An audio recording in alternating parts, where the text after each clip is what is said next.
আজকে যেদিকেই তাকাবেন শুধু বেকার আর বেকার, বেকার।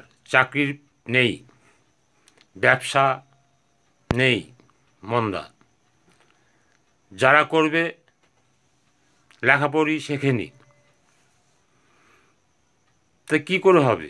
লেখাপড়ি শেখেনি, চাকরি নেই, আবার লেখাপড়ি শিখেছে তাদেরও চাকরি নেই। কি করে খাবে মানুষ? একটা তো কিছু করতে হবে।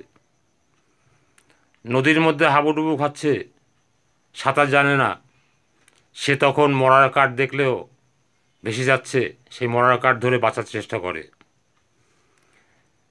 সেই দিন আসন্ন হওয়ার আগে যদি আপনি কিছু একটা করার চেষ্টা করেন, হয়তো বিফল হবেন, তবুও করার চেষ্টা করতে হবে। বসে বসে ঘুরে ঘুরে খেলে হবে না, তাহলে আপনাকে কিন্তু অন্য লোকরা অন্যরকম কাজে লাগিয়ে দেবে। তাদের স্বার্থ চরিতার্থ করার জন্য আপনাকে ভুল পথে পরিচালিত করবে। আপনি মস্তান হয়ে উঠবেন, যেহেতু আপনি লেখাপড়ি কম জানেন, আপনার ভালো আপনি বুঝতে পারবেন না।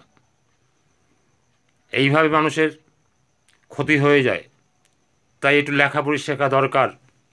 সময়টা সময় না করলে পরে পস্তাতে হয়, পরে রাস্তা পাওয়া যায় না। অনেকেই বলে পড়াশুনোর কোনো বয়স নেই, যে কোনো বয়সেই পড়াশুনো করা যায়।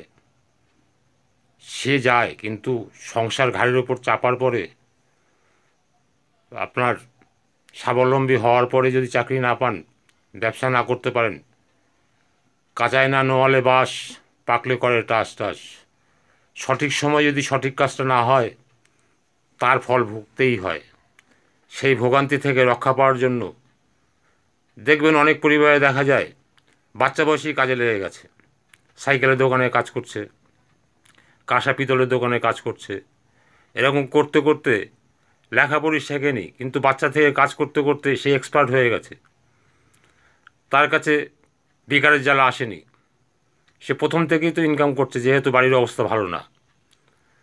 তাই প্রথম থেকেই কিছু একটা ধরে রেখেছে, তাই আজকে দুটো খেতে পারছে। পথের দিকে হাঁ করে তাকিয়ে থাকতে হচ্ছে না, কবে চাকরি হবে, কবে ব্যবসা হবে, কে দেবে কে না দেবে। নিজে নির্ভরশীল হয়েছে, পরের উপর নির্ভর করেনি। তা আমরা পরের উপর নির্ভর করব না, নিজেকে নিজে তৈরি করব, নিজেকে নিজে স্বাবলম্বী করে তুলব। কিছু না কিছু একটা করতেই হবে।